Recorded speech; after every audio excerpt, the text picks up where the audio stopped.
Okay. And just a reminder, everybody, we are recording, but you take it away, Heather. Sounds good. Thanks.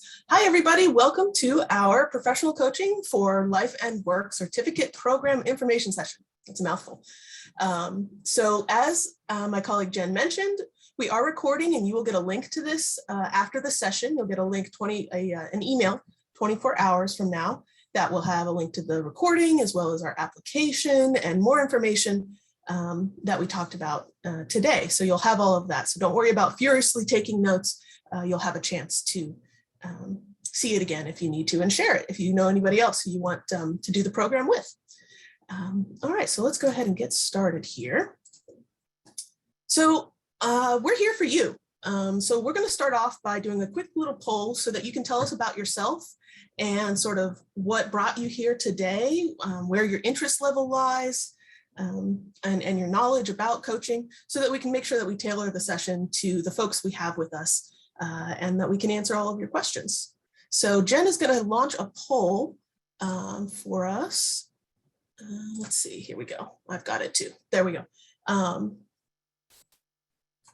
And let's just see if you're on the computer and not the phone, if you're able to pick an answer, please go ahead and let us know a little bit about yourself. Maybe you had somebody tell you in the past, you're just so good at working with people, you should really be a coach. Or you've had coaching before and you're like, man, this might be my passion. This is something I'm really interested in. Maybe you're just looking for a little bit of more information and learning about the world, and you're a lifelong learner and you're not necessarily looking to change careers, but you're interested in the topic and like taking classes. We have all kinds of folks join us. And we also have people who are already coaching, people who may even be coaching for large corporations. We've had people from Intel and Google come so that they can be certified by the professional association that we work with.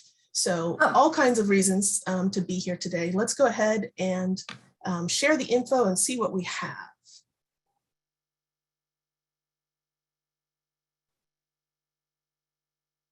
Okay, so it's looking like nearly half of you, 40%, want to do meaningful work that aligns with your passion. That's fantastic. It's such a coach answer. And so you're definitely in the right place to hear about how we go about coaching and what we have to offer.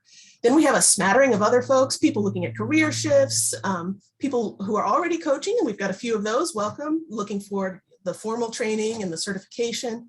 Some other folks who said, yeah, people tell me like I should be a coach.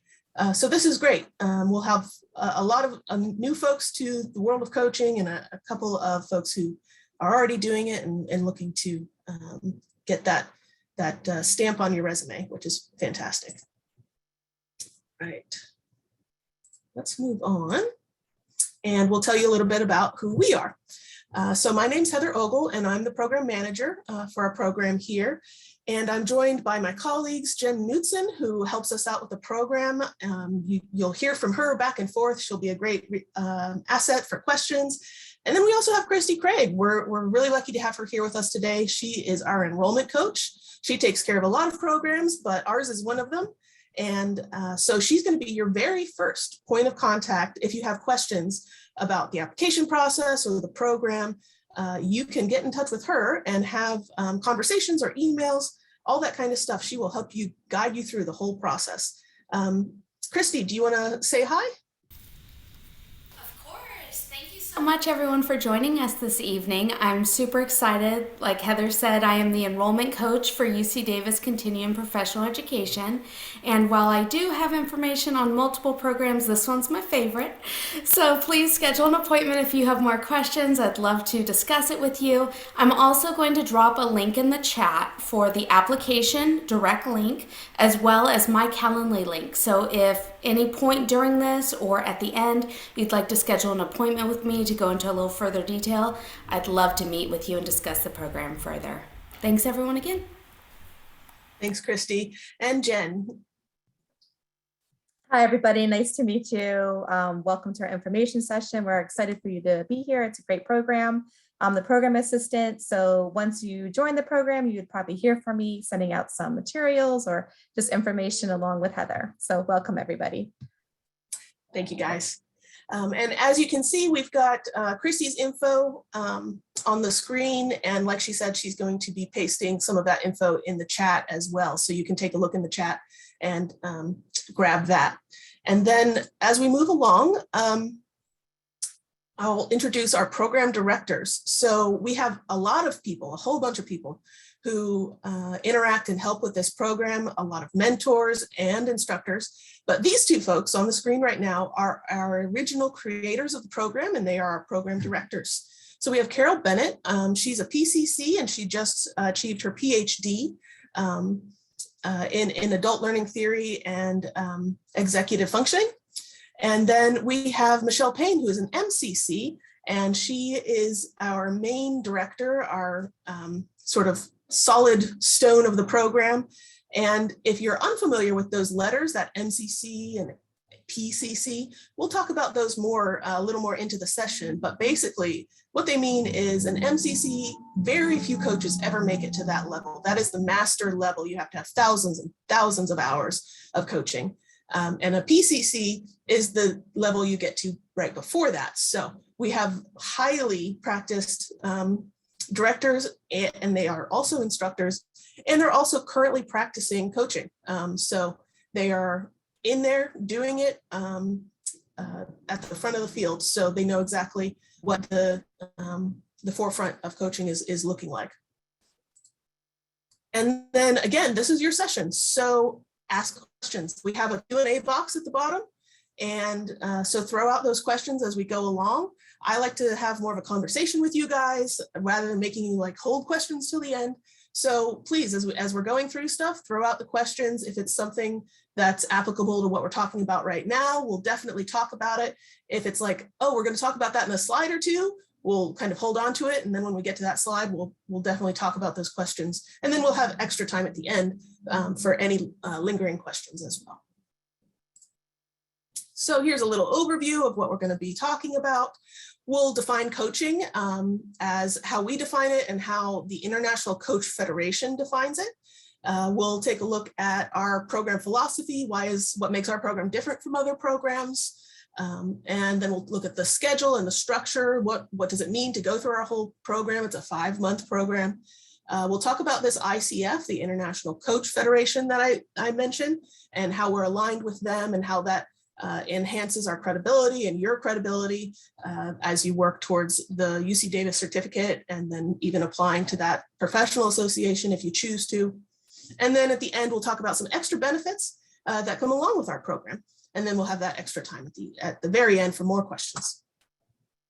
So we're going to take a quick second here, and I'll try and not take forever talking about it, but I enjoy it. I'm a coach myself, and it's just so much fun to talk about coaching. So when we talk about coaching, we are talking about a process where you are a partner with your client. You're not a mentor who's sort of telling them what to do, or a therapist who's kind of helping them through past trauma or things that may be holding them back.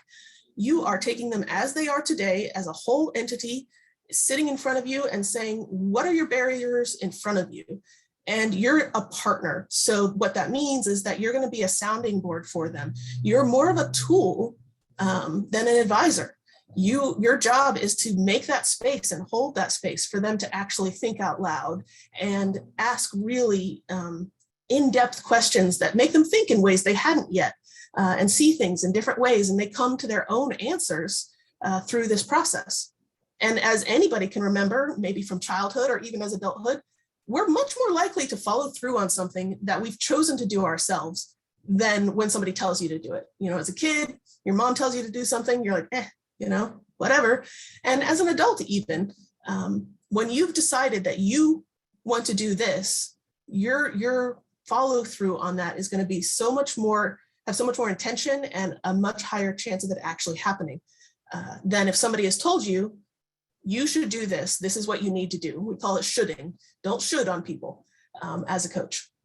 So I'll leave it at that. Could talk forever about the philosophies of coaching. But you can see on this slide, there are the other things that are sometimes associated with coaching. We take real care to differentiate between those and identify the ethics of coaching and when you need to refer. So you may have somebody who comes to you and you may find out, well, okay, they actually need therapy or medication even. And so we talk about the ethics and when you need to refer to the other professions. It's a partnership between all the professions. And so you may want to make sure you're coaching somebody who is at the right place to be coached. Okay, so another poll. Have you ever been coached? So this is interesting because over the years, the numbers increase. When we first started asking this question, nobody had been coached. It was just such a rare thing. And it really reflected why this program was created. When Carol came out to California, there weren't any coaching programs. It was like Coach You, and you learned over the phone. And that was fine because that's what there was. But if you wanted it more face-to-face, you had to go to Harvard or Texas. So she created this program, and now coaching has just taken off over the years. And let's see what we have here. Okay, yeah. So 32% say yes, they have had a coach. 23% are already currently working with a coach. And then we have 39 who said they have not yet, but would love the experience. So this just shows like coaching is growing in the world. It's becoming a recognized field. Google has their own suite of coaches in-house. Intel has their own suite of coaches in-house. All of the major health agencies, health insurance, both and hospitals have in-house coaches.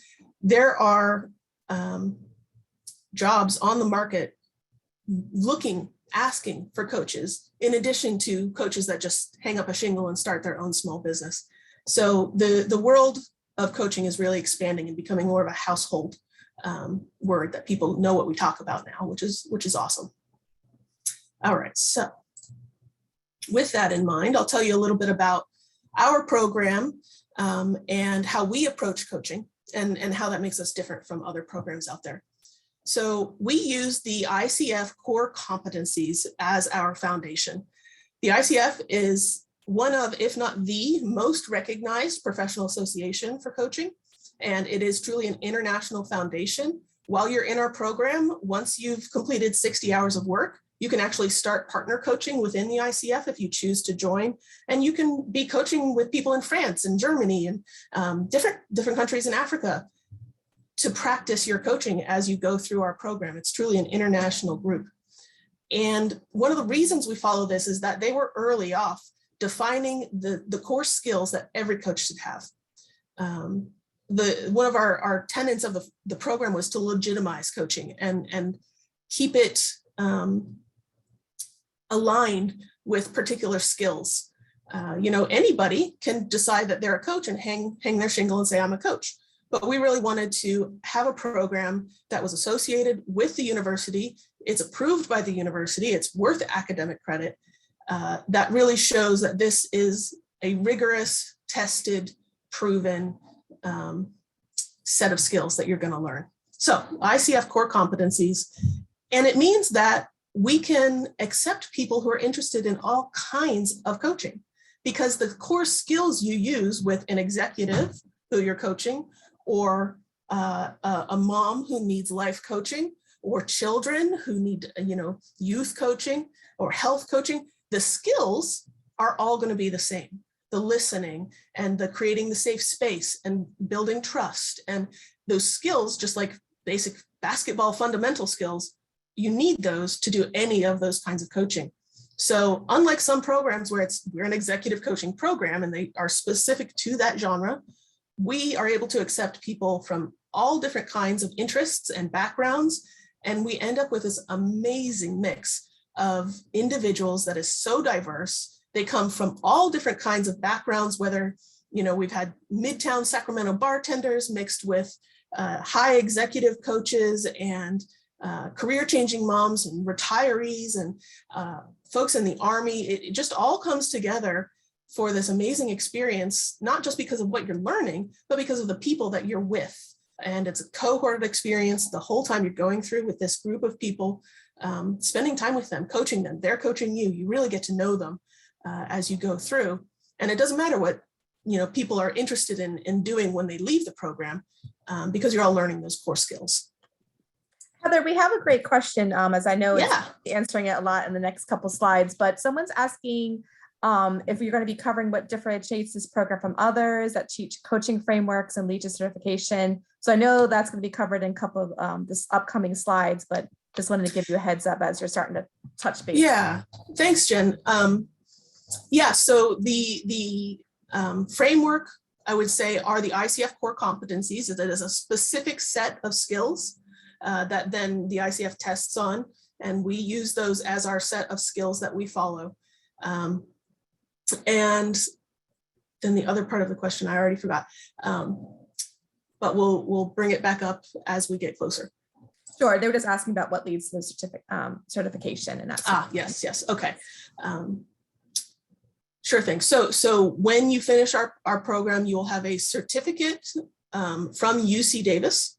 So that is the academic certificate, goes on your wall, you put it on your resume, and then we lead into a credential, the ACC, PCC, MCC, these letters after your name.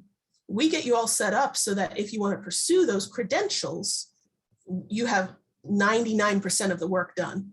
You basically just go take the test. It's a one-stop shop. And we'll explain a little bit more about what those pieces are and things like that as we move on. Okay, so here in our actual program and our classes, these are the classes you go through within the program itself. So it's broken down into 5 different classes. We have Coaching Essentials, where you learn about the ethics and how to define coaching and your own definition of coaching. Then we have Core Competencies. It's quite a long course where you're looking at each of those. It used to be 11, now I think it's 8. They've updated them. Competencies, and really getting it in your mind exactly what they're looking for and what makes a skilled coach. Then in Coaching Mindset, you look at yourself a little bit, with the idea that in order to support other people's, your foundation needs to be really strong. So you'll look at yourself, your own biases. We get into a little bit of DEI work, and setting yourself up to support yourself as you go out and support others as a coach. Coaching Conversations, we get into something called NLP, neuro-linguistic programming. If you're in the coaching world already, you may recognize that. If you're new to coaching, basically it's just a little bit of brain-based coaching. We get into a little bit of the science that's out there behind coaching.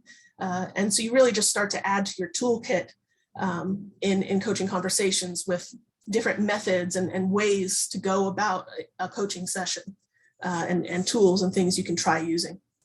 And then in the end, you finish with Coach Mastery, where you look forward and you say, okay, I've gained these skills. I've really gained some confidence over the last 5 months. Where do I want to take this? What kind of coach do I want to be? Really prepping for the next step.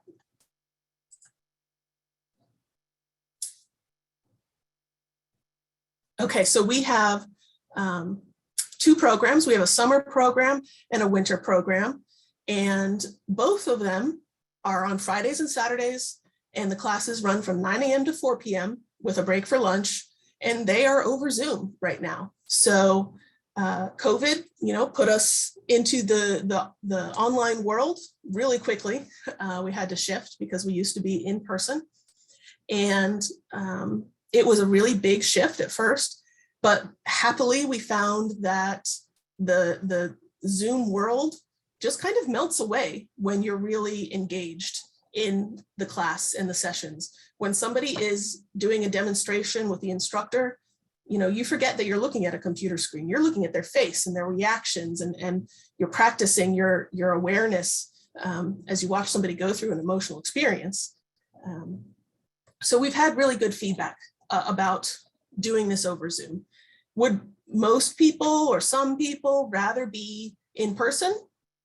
Maybe. I've had some people say, yeah, I'll do the online, but I'd rather it was in person. And, maybe we'll get there someday, do sort of a hybrid option. But by going online, we've been able to reach so many more people and such even a more diverse group of people than we were able to before. So it's really opened up coaching for more people to experience and to learn. So I would say that into the future, we may have one in person and one online, but even still with COVID, being around and all of the restrictions that the university puts on entering buildings, we will definitely be online for the year of 2022. So if you really, really want to stay away from online, then you would be looking into the future. But I would say that I haven't not had anybody come and say, I joined this, it's online, I hate it, let me out. Like nobody has decided it's not worth it. And some people say they love it just because it means that they're around more people and they're comfortable in their own house, etc. So pros and cons of everything in the world, but we've been really happy with how the program runs over Zoom. Okay, we've got another poll. So this one, are you located in the Sacramento area? When we were doing in person, we had a lot of people who were local. And then we'd have one or two from another country. They would come and they would stay and live in Sacramento for 5 months. We even had two friends who would fly from DC every other week and then fly home and then fly back. So we're used to having a mix of people, but being online has really expanded that opportunity. So let's just see who we have with us today. There's answers still coming in, which is awesome. Thank you guys. All right, we're going to cut it off there. Got to be fast. Okay. So as for the folks who are with us today, a lot of folks from the Bay Area, about 38%.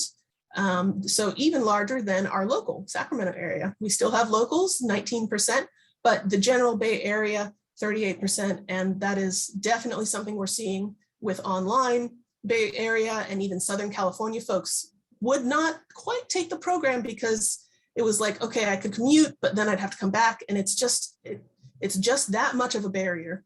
And now there's no barrier. So we also have our Southern California folks at 28%. And we have a couple people with us from outside of California. So welcome.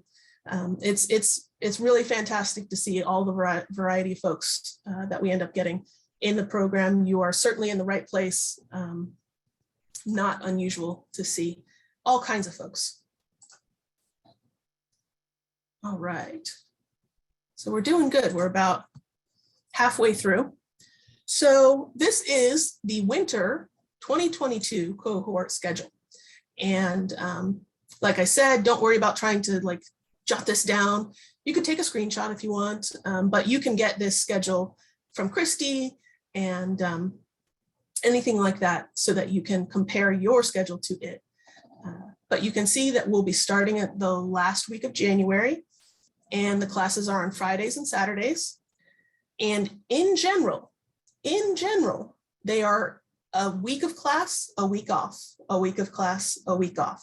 But we get messed up by holidays. So sometimes we'll have class back to back on weeks back to back.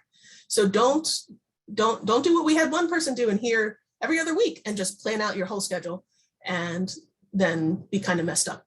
Take a look at the schedule, look at the actual dates and see when we're in class. But the format is generally to give you a week off in between your week of class so that you have time to do reading, just take in everything that you've learned, because my gosh, by the end of the day, your brain is tired, and so on. So it's generally giving you time in between the weeks. You'll see we have our 5 classes here, and then you'll also see something different. They're slotted in our 2 demo days, and those are really fun, super scary for some people at first, but really fun. You break up into groups of 10 and you coach in front of each other. And sometimes we even record it so that you can look at it later and you get feedback on your coaching. That first demo day, a lot of people are pretty darn nervous, but it's fantastic because you spend all day watching other people coach as well. And so your skills just jump up a whole level after this day, a full day of watching coaching and seeing the different ways that people go about asking questions and the different styles and things like that. It's really, really fun. And you get to support your classmates and help them out as well. So this schedule, again, we're starting the last week of January, and you're going to be all done by the first week of June. So, And I know sometimes we get questions about the Fridays. They say, I work, what do I do about Fridays? We've had a lot of people work with their employer to get those days off, or take some of those days off, and then some of them are workforce development funds, or some form of work supported time.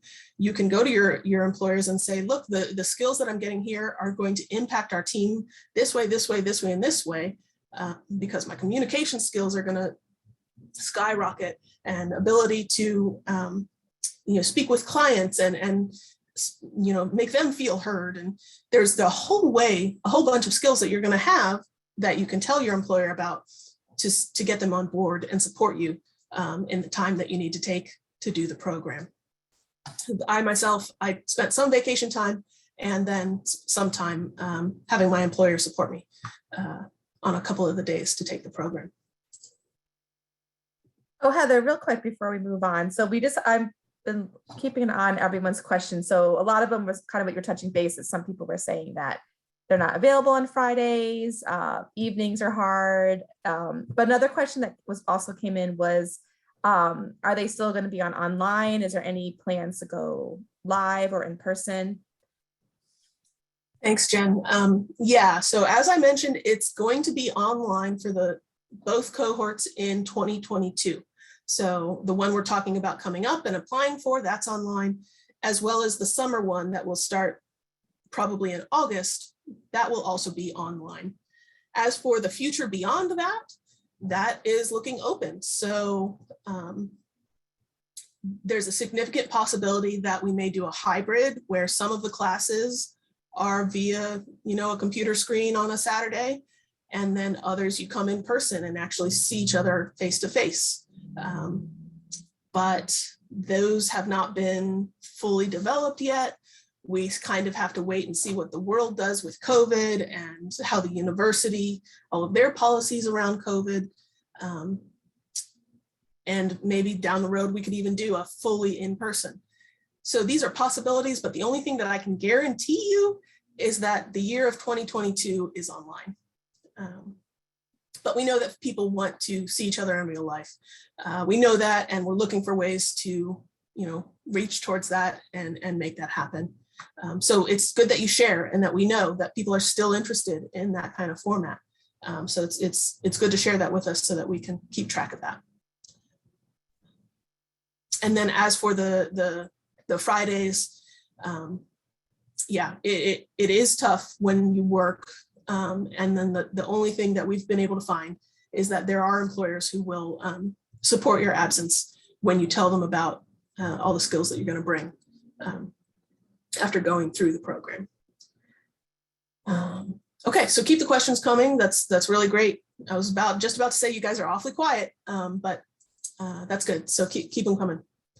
Jen, anything else before we move on to some of the nitty gritty? Yeah, so I'm trying to, thanks everybody for their patience. I did put it in the chat. I see everybody. I'm just trying to get on topic.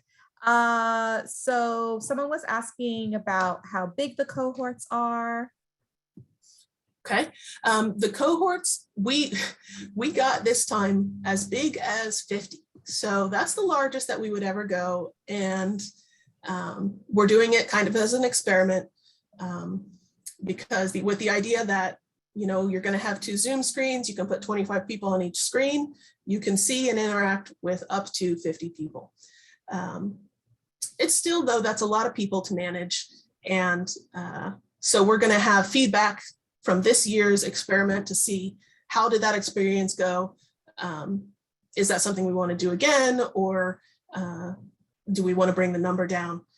We went ahead and tried the 50 because we have so many people trying to get into this program. And even at 50, we've had to ask people, would you be interested in delaying till the next offering, or and turn some people away, put people on wait lists, that kind of thing. So we're trying to accommodate what people want while also maintaining the integrity of the program, which is, absolutely important. I had one person say, let me know, hey, you mentioned the cohort size when I started, and I just wanted to let you know, I'm loving it. it means there are more cool people for me to interact with. It doesn't take away from the lecture, and I can ask our instructors questions anytime I want.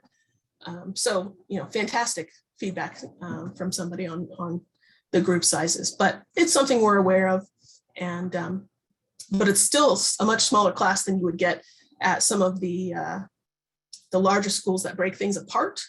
So if there are some programs that you take maybe what would be the first 2 parts of our program, you finish that, graduate that, and then you take another 2 parts. They get very large classes that way. So still, we're interested in the cohort experience. We host after class mixers that people can attend if they want to, trying to maintain that interaction that is so important. Great. Thank Okay, you. I answered one question, Jen. I'll try and go faster. What else do we No, have? you're fine. I see I have a couple in the wings, a couple application questions, but I wanted you to share the information first because some of them might be answered in your slides, and then if you check in with me and I'll make sure we got everybody covered. Okay, perfect. Okay, so the slide that you may have been looking at for the last minute or so has some information on the cost and some of those kinds of details. So our program is still $83.25. It has been for many years now. So I bring that up because other programs are now $12,000, $15,000, $18,000. And as a program manager, I understand why they're charging that much. We still have kept it low because relatively low. I understand that's a very big chunk of money. Comparatively low because our mission is to get coaching out in the world and quality coaching and have it as accessible as possible. So for $83.25, what are you getting? Everything that you would need if you want to be a credentialed coach. So you're getting, that covers the materials, the tuition, the payment for all of the instructors. You're also getting mentor coaching, which we'll talk about a little bit more in a second, but basically you have someone who is assigned specifically to you, who will listen to your recordings and look at your transcripts of your sessions and give you we call it feed forward, give you feedback on your technique and things that to change or to look at and try. And these sessions are required by the International Coach Federation if you're going to apply to join and take their exam. You have to have these mentor hours. If you do not have a program that includes this, and to my knowledge, we're the only program that includes this right now, you have to go to a coach who is a PCC and say, hey, will you be my mentor and do my mentor hours? They say, sure, that'll be $2,000, $2,500, $3,000. It's not cheap, but we include that in the program because we know it's vital to get that feedback, to actually learn and have a good experience. And, we want to be the one-stop shop. So you get those mentor hours. We also do client pairing. So we ask the community, Davis students, Davis staff, all kinds of folks, if they want to volunteer to be a client and receive free coaching. So they get free services, but knowing that you guys are students and you get to practice with somebody who knows you're a student, and so there's no pressure.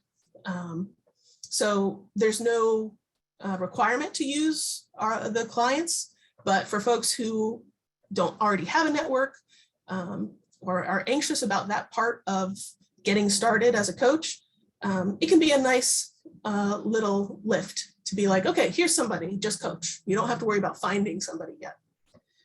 And then you also get a pro Zoom account. So you'll be linked into the UC Davis system so that you can have transcripts. This is a feature that's not included in the individual pro account. You need an education or company level Zoom account. So everybody gets a pro Zoom account for the duration of the program so that you can get those transcripts, which is one more requirement of the ICF, that we have transcripts of your work.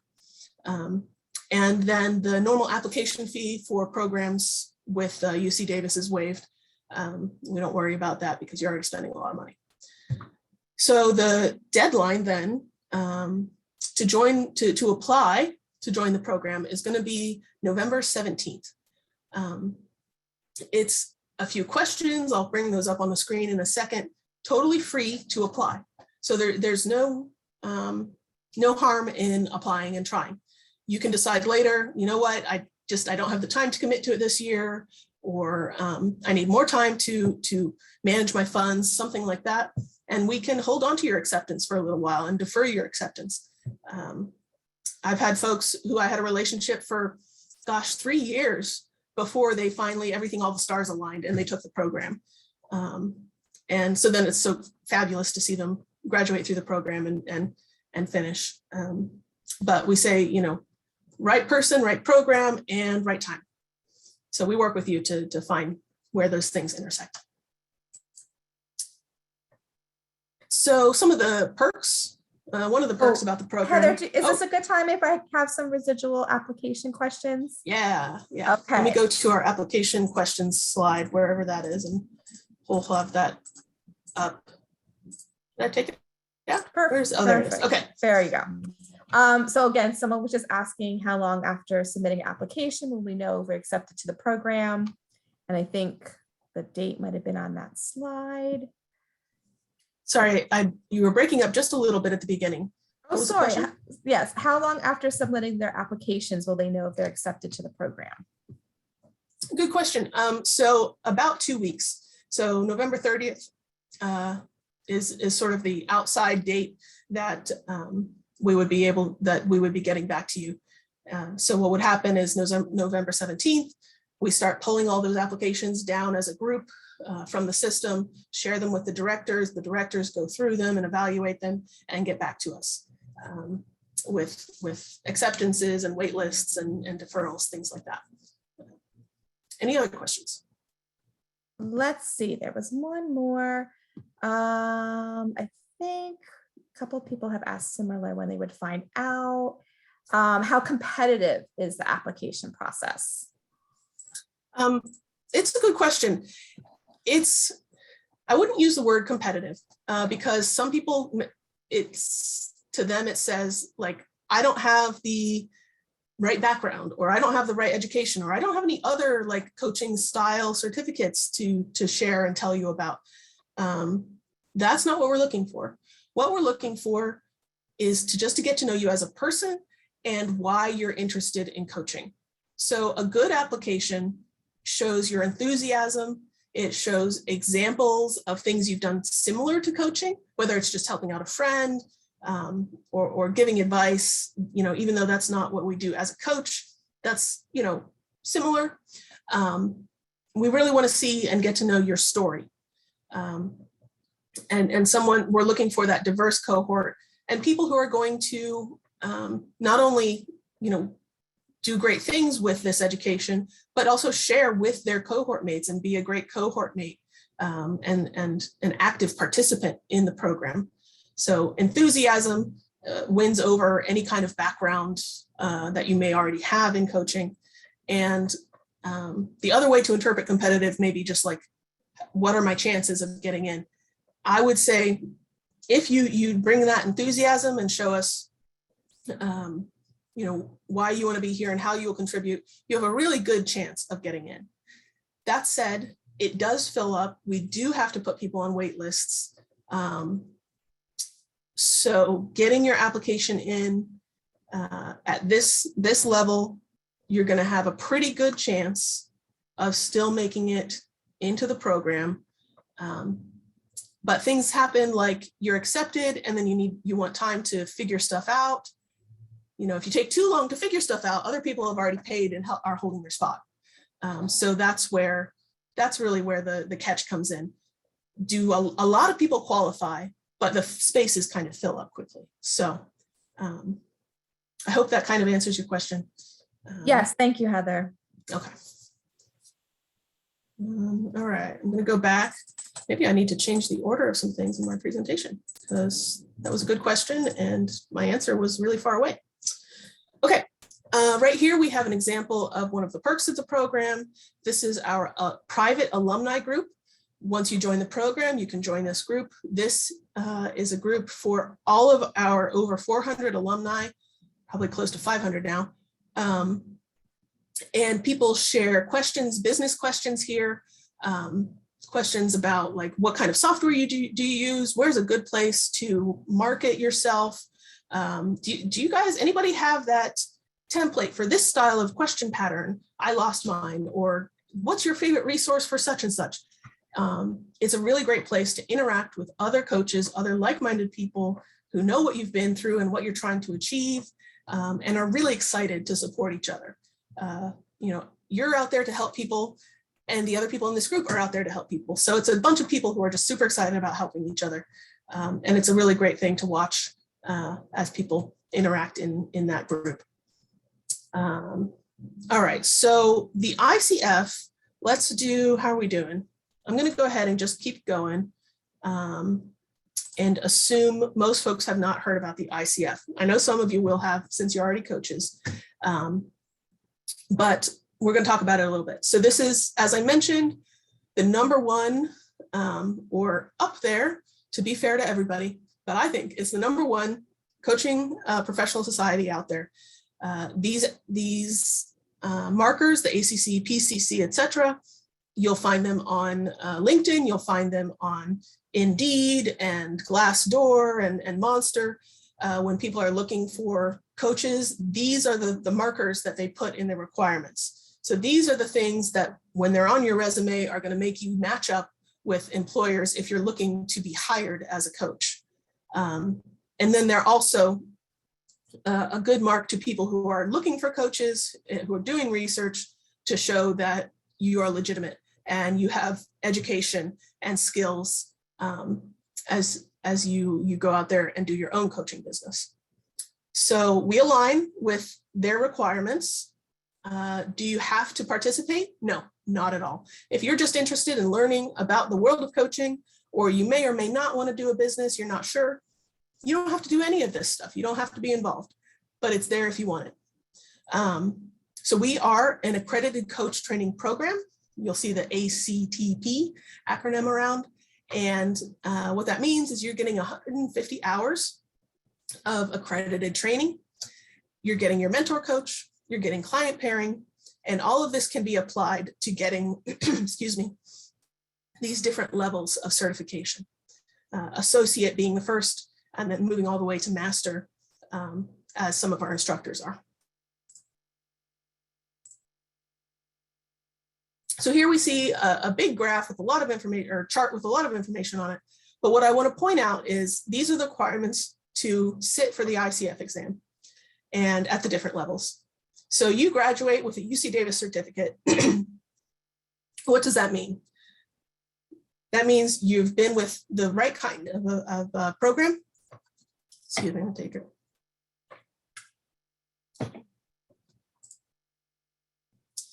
You've had more than 60 hours, you've had 150 hours of training. You've worked with your mentor coach. You can get reference letters from any of our instructors or mentors. It's really easy. You've done an oral exam, that's taken care of. You don't have to submit anything to them. So all that's left are these practice hours. And the practice hours at this level, the beginning level, are 100. So you'll be getting your education hours while you're in the program. And then you could practice with your classmates or your family or other people you already know. We had a hairdresser who would let her clientele know, hey, I'm learning this new skill. Would you be interested? So you can start collecting these practice hours while you're in the program. Most people don't finish them at the same time as the program. Most people take about 6 months to a year to finish getting those practice hours. However, that said, there are some people who are really gung-ho. They know they want to get started as soon as they can, and they really push it, and they have all of those practice hours as soon as the program ends, which means they can go straight to taking the exam and sitting for the exam. So really, those practice hours, it's just up to you on your schedule and how intense you want to be on collecting those hours. Some people take 3 years, and that's totally fine. You can take as long or as quickly as you want to get those hours. But as soon as you have them, that's when you can sit for the exam. And you can see that it's about $300. There's the fee for joining the society and the fee for taking the exam. Every single person who has ever taken this exam from us has passed. You will be over-prepared for this exam. So not to worry about the exam. So you say, okay, cool, so I'm good. I'm all set up for that first level. The nice thing is that you're actually also set up for the second level. A UC Davis certificate is recognized by the ICF as meaning that you have the skill level of a PCC, that middle level. So you've done more coaching. You've been coaching for 500 hours now. You've been going at it and you're ready to level up. You don't need to go out and get more of all of these things to submit to the ICF. All you do is say, hold up your certificate again, say, hey, I'm UC Davis, you're good to go. And boom, you have your PCC.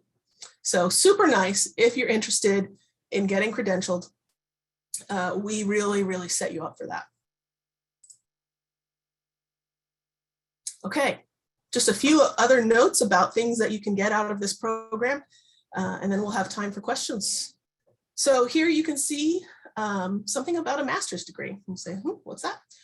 So our curriculum is academically vetted by the campus of UC Davis, which means it's worth academic credit. So it can be transferred into other programs. One in particular, we already have an agreement with, and that is the University of the Pacific. So they have a master's of, I need to change that.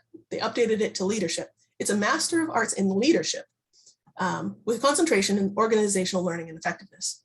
So if you already have your bachelor's and you're interested in a master's, after you take this program, you are halfway through a master's degree. So all that's left are 7 classes and a capstone. So you're saving a bunch of money because you don't have to pay for those units, and you're saving a bunch of time. And we have at least 1, 2, 3 people go through this program every cohort who end up going through and doing the University of Pacific Masters. So it's just a really neat add-on and bonus about taking your coaching from UC Davis, it being academically vetted and being transferable. And so this is a pre-agreed upon transfer. You can transfer to other institutions, but it'll be up to them whether they want to accept into your program and give you credit for that. But this one, we've already, had the conversations back and forth. They're like, yep, sounds good. So it's automatic and we can get you more info on that if it's something you're interested in. All right, so we talked a little bit about how to apply, that the deadline is the 17th and that you will hear back the week of the 30th. So by the end of the month, you should know where you're at. And it's really easy. Christy will put the link to the application in the chat. And like I mentioned, it's free. So there's no reason not to give it a shot. You'll share a little bit about your work history. That's our one requirement. You have to have 5 years of continuous work history. And that's just to get at someone who has some life knowledge, some interaction in the world, and is ready to sit through a college level, graduate level, intense class. It's just our best way of being able to make sure that somebody has gone through the hoops and is prepared. And then there are the 4 questions where you tell us about yourself. And again, these questions are all in the application. You can take as much time as you want. You can open it and save and then come back later. My recommendation is to copy the questions into a Word doc and work in a Word doc and then paste them in, just to avoid any sort of weird internet computer glitch things. But that's the application. And then you'll hear back by the end of the month. So finance, money is always a big thing. And we know that it's a big chunk of change. So we do have some options. Everybody who comes here today live, you're all going to get a $100 coupon for just being on the session with us today. We appreciate having folks to ask questions and interact with us. It makes it a lot more fun for us. So, that's our thank you gift to you. And then we also have a payment plan option. We're the only program left at CPE who still does a payment plan because it's gets complicated to manage, but it is our best way of making it easier for you guys to pay and get into the program. Again, that's one of our missions, trying to keep this available to as many people as possible. And additionally, we do align with a few lenders. So if you're interested in taking out a student loan, it's not a FAFSA loan, it's not a federal loan, it would be a private student loan. We have a few groups that we work with, and Christy can connect you with the resources for that if you're interested in doing some loans to go through the program. Okay, so at this point, that's all the info I have to share. Jen, if we have questions, we can go through those. And I just want to thank everybody for being with us here, and we'll see if we have any more info to share. What's out there, Jen? Sure. So thanks again for everyone's patience. Like I mentioned before, we hopefully did not miss anybody. Sometimes it's a little bit hard to monitor the chat. So if for any reason you don't hear your question being answered or you didn't see in the chat, if you wouldn't mind just popping it back into the Q&A box, that sometimes is just a little bit easier for us to look at the end of the session. But one of the questions was, someone was asking, they're looking for employment forecasts as it relates to growth, areas of projected venues of success and popular compensation exam, et cetera, for coaches, if you have any examples. There is something called the ICF Global, oh gosh, am I going to be able to come up with it off the top of my head? Global Survey. If you Google those words, it might get you close enough. Also feel free to email Christy, and I can find what I'm talking about and send it to you. What it is a survey of coaches in the US as well as the other countries. And it captures some of that data that you're talking about. What kind of professions do coaches go into? Executive coaches, internal coaching, life coaching, et cetera. How much are they making? Breaks down by location, that sort of thing. So that could be the kind of info you're looking for. And yes, it's something about the ICF Global something survey. I'm missing a word. So let Christy know, I'll find it and we can get you the info. Great, thanks, Heather. So someone had a question about the acronym that you use, DEI, if you could speak a little bit to that. Yeah, absolutely. And thank you for bringing that up, because we get so used to all these acronyms. So DEI is the acronym for diversity, equity, and inclusion. And it's a really important topic within coaching, because it's something that you want to be considerate of as you coach other people who are different from you in some way. So, just recognizing that there are diversity among people, all kinds of diversity. It doesn't just mean race. There's ability and sexual orientation and male versus female. There's just all kinds of ways to be diverse. And so we spend time recognizing that, examining your own internal biases or blind spots so that you kind of know that it's there, and you can go and do your own personal work to learn more about others and that kind of thing. So you're just there for your client the best that you can be. And so that's what that acronym is all about. Great, thanks, Heather. Someone's asking, on the demo days, are the clients real people with real issues, or are they hypothetical issues? Good question. The clients are actually your classmates. So this is something that I did not bring up, so thank you so much. One of the benefits of this program is that you are coaching with your classmates and you're practicing nearly every class. It's highly experiential. You're going to be learning about a technique and you're going to go do it. You're going to learn another technique. You're going to go into a breakout room with 3 people and do it. One person's going to watch and say, oh, well, at this point you asked a yes or no question. So just FYI, don't do that. And this point you asked this really powerful question. That was really great. How'd you think of that? You're going to be practicing so much with each other, in addition to these outside clients we provide or anybody else you want to coach with outside of the classroom. So what that means is that basically, in addition to getting a coaching certificate, you're receiving 5 months of individual coaching, which is unheard of. It's not free because you're paying for the class, but it's one of the reasons why people love this program so much, because it's experiential, because you're literally learning something and doing it the next hour. You are receiving real coaching and real help from your classmates, and people learn so much about themselves in the program. Year after year, I have people tell me it's life-changing, which is just a bizarre phrase to share. It sounds like I'm exaggerating, but it's true. I hear it over and over, and it wasn't until I was able to go through the program and figure out for myself, it's not life-changing just because of the lecture material. It's life-changing because you're learning these skills and then applying them also to yourself and learning about yourself. So it can be very intense. There are times where people will cry. There are times where you're just exhausted. So it's truly an immersive experience.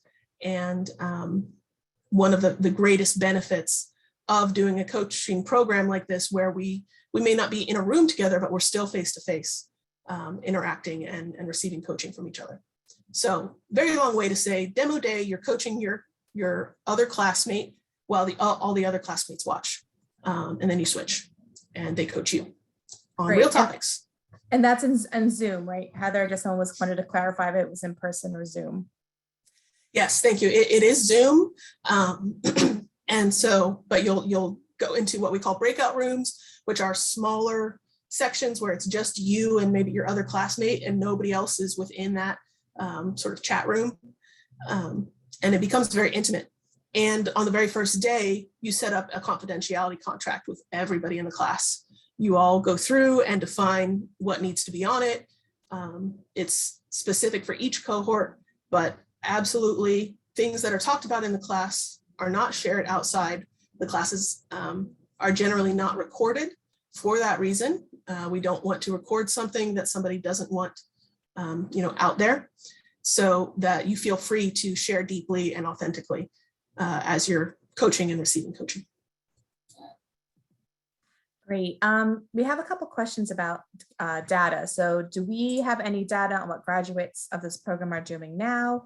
Are they actively coaching, corporate coaching, one-on-one coaching, etc.? Yes. I don't have the specific breakdown of people, but I have coaches, and I can connect you with alumni if you like, that are doing all of the above. And bizarrely enough, after being on Zoom, the rate at which people are starting their businesses has skyrocketed.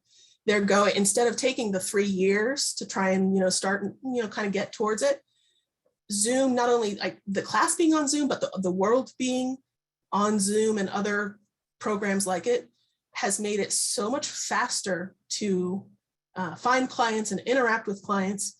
And the coaching is happening over Zoom. So by the time you're done with this program, you're super comfortable with that. And people are starting businesses left and right. And there are folks that I can connect you with if you want to talk to them about how they did that. There's a program, another class with the ICF specifically about how to start your coaching business that I like to recommend for people who are interested in the business logistics, because that's something we don't go into. We don't go into business. We're just focused on the skill set. And that's because the ICF does a great job for a really good price for an on-demand seminar, as well as live options for this business content. So that's an aside, but yes, absolutely. We have folks, internal coaching, so, hospitals, that kind of thing, and setting up their own businesses.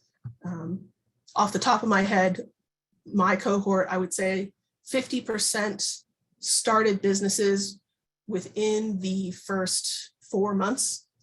And at this point, I'd say everybody who wants a business has a business. So I'd say 70%, I myself don't have a business, but I use the skills every day. So I'm an example of somebody who's, wasn't one of the business people.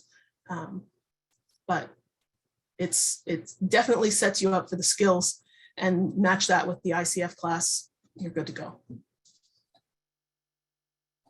Okay, great. And then someone was asking, do most students go straight to PCC or ACC to start?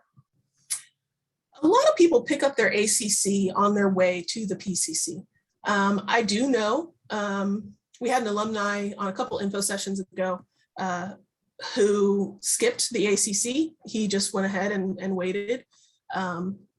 And that may be something that happens coincidentally within the next like 6 to 9 months. ICF is updating their competencies. We're already teaching those updated competencies, but they're still switching their exam. So you may have people who are like, okay, I have all my hours, I'm ready for the exam, but I'm going to wait till the ICF figures that out. And, you know, who knows, they may get to their 500 hours before they, you know, take the exam, and that's fine. You don't have to do it one way or the other. But a lot of folks pick up the ACC on the way because, you know, why not get those credentials behind your name while you're, you know, working towards the rest of the 500. Okay, great. We have another question. For the online application, answering the 4 questions requires a 300-word essay. Can you address this some more? Yeah, that's correct. It does require have a minimum of a 300-word. And this is because we used to just, you know, have a blank question and we'd get back, you know, why do you want to do the coaching program? We'd get back one sentence to get ICF certified. And that really doesn't help us know anything about you or differentiate you from other folks. So we moved to a word requirement because it really forces you, though it may be painful, to share some more, think deeply about yourself and share that out. Why do I want a UC Davis certificate? Well, I want a UC Davis certificate because of, you know, I've always been in academia and I like the fact that it's academically approved and I can use it this way, or this way. Or I'm interested in the ICF and I think that's important because, and you share your thoughts and get that out there. Otherwise, we get very short answers and it's really hard. It puts you as the applicant at a disadvantage. So that's why we have the word recommendation. Tell us about yourself. Great, thanks. We have another question about, do you offer any support to get connected with potential employers? We don't have any sort of job connection type function. It's just been kind of a rare or non-existent thing in the past. Coaching was still so new. And so at this point, you know, there are places who are accepting coaches internally. Carol, one of our creators, she works, that's her job. She manages the internal coaches at a hospital, a large hospital facility, and she'll tell you all about it. So we don't have a formal process, but the opportunity is there. So you can talk to her about what does it take to find the right people to apply and get in. And as well as our alumni group, fantastic way to find out where the opportunities are, ask some openings coming up, that sort of thing. So, yeah. Great, Heather. We had a general question about asking how ethnically diverse are our cohorts? I know you talked a little bit about, you know, our diversity. Yeah, absolutely. I love this question. And I noticed that it's a little bit after 5:30, so I want to thank everybody for being with us. If you have to go, that's totally fine. We're going to continue to record these questions and share this, like I said, within a day. So if you need to go, that's totally fine. If not, we'll be here and we're going to keep going.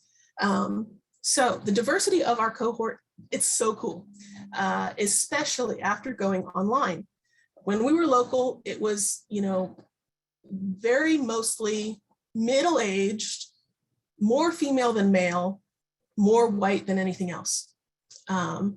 Now, you name it, we have people in there. We have all kinds of people of color from, you know, all sorts of backgrounds. And then our age range, like I said, it's going from a 35-year-old, that's usually the youngest, bartender, all the way up to post-retirement folks who are looking for something to do as their second career. And then you have all of the diversity of the jobs as well. So however you count diversity, we have it. And it makes me so happy to see, especially with the online format now, it's really increased our reach for all kinds of people to be in the program. And if you have any like really specific, well, what kind of diversity or anything like that, I can answer to that, but it's out there and we've got it. It's really fun. Let me see. So you were saying you mentioned there were other programs a certificate could go towards. Do you mind elaborating a bit? Sure. So because our certificate is approved by the UC Davis campus for academic credit, that means that could be transfer credit, like any other course you maybe took in undergrad or graduate school. So if you're looking to get a master's degree somewhere, what you would do is say, hey, I took this academic course at UC Davis. There's another place who accepts their credit as transfer credit. These are the kinds of things we covered and learned. You kind of have that in your program. Can I count this as transfer credit so that I don't have to take it again? There, it kind of stops and it's up to the other program. So another university who's not us would say, okay, well, I see what you're saying. The content is really similar. You talked about the same stuff. Okay, we're going to say you know that and give you credit. Or what happens a lot is they say, okay, I see that the content's similar, but we have a certain way of doing things. We want to make sure you do it our way. So we're not going to accept transfer credit. You need to go through our program in this order, taking all of these classes. And that's up to them. That's totally their call. So the credit is transferable. It's of the transferable quality, but it's up to the university or whoever you're talking to if they want to accept it. So I hope that makes sense, except for the University of Pacific, who we've already had that conversation for you. And so we can say, put you in touch with Rod, and he says, hey, great, another UC Davis coaching person. Awesome, let's get you accepted to the university and accepted to the program and get you started right away because you're right in the middle already. You already have all that credit. So that's how that all works. We have just a couple questions. Someone wanted to know, as a coach, what 3 skills does one use most often? That might be something you might learn actually in the program, but I don't know if you can maybe help a little bit. Sure. Yeah, you can put me on the spot. First one off the top of my head, super easy, listening. And for some folks, it's quite difficult because it's not just listening, it's called active listening. And there are people, I had a friend who went through the program who said, I thought that I listened, I'm a good friend, a good person. I listen to what people are saying, but why are you listening? And she realized she was listening in order to say something. She was listening to know what to say next. Instead of listening to hear what the person is saying, see what the person is saying, see their face, see their body language, see their vibe, and be on the same wavelength that they are, the same level to really understand. So there's listening for responding and there's listening for understanding. And it's very difficult at first to stay quiet, not have little comments as be like, yeah, okay, yeah, just be quiet and just listen for understanding is something that takes practice. So a good coach is a fantastic listener who is taking all of that information in and using it to understand where the client is going and see where they might not be, where the blind spot might be, and ask a question to try and illustrate something that they may not have thought yet. That brings me to the second skill, which would be powerful questions. So there are questions where you can say, are yes or no questions. Did you try this? And they would say, yeah, or no. And then you're stuck, then you're done. There's nowhere to go further. So you absolutely want to stay away from yes or no questions as much as you can. And so then you can say, well, tell me about that. So that's, gets them talking and it keeps you moving forward. But but you can take that even further. And an even more powerful question would be, what would the you who has already done this tell you to do? You know, and it's just like, okay, I have to move my brain in a different way than I had before. And you'll find that people just, you know, they'd never thought of it that way. And they come out with an answer right away. Oh, well, obviously they would tell me to such and such. Okay, there's your answer. Okay, so listening, questions, and the trust, creating trust and an open space, holding the space for somebody. You're really there to be a sounding board for them. You are a tool, which really takes a mind shift, because as somebody who wants to help, you want to be like, I want to move forward. I want to give. I want to share. I want to advise. So you have to learn to just hold yourself back, and you're going to help, but you're going to help by providing a quiet, open space for somebody to share something that maybe they can't talk about with anybody else, or they haven't even quite realized in their head. It's just kind of swirling around, and getting it out verbally helps them understand it. So you're providing that space. So there are 3 super important skills that every coach should have, and really good coaches, it's really impressive to see them do those things. Thanks, Heather. And I really appreciate you sticking around and do all these questions. I am going to just ask everybody, I think it's getting a little bit late, and I'm so appreciative that everyone that could stay around to hear all the questions. We just had one more question I was hoping you could answer for us that I might have missed. So someone was asking, is there a restorative justice or mediation aspect of this program? I would say no. You do learn a little bit about how to interact with somebody who maybe is resistant to coaching, or just has a confrontational personality. Again, that's sort of more in the realm of creating a safe space so that they can calm down and participate. But it's not about mediation between 2 people or facilitating teams, that kind of thing. We don't really get into that in this program. I'll plug another program. We have a teams coaching program where you take the entire team of people and treat them as a single client. You see them as all of those people as one entity. So absolutely, the interactive concepts of dealing with mediation come into that program. So that's something else. If you want to find out about that, you can let Christy know. She'll let me know. We can get you info there. But this program is less about the mediating. It's all about that one individual and them finding their answers. So I think that wraps us up. We're going to let folks get to their dinner and their kids. And thank you guys so much for being with us here today. Again, let Christy know if you have any questions. You should see this recording and some links come to you within about 24 hours. And it's just so great to be here with you guys. I appreciate you. And hopefully we see you in the program in a few months. So have a great evening, everybody. Thank you, everybody. Have a good night.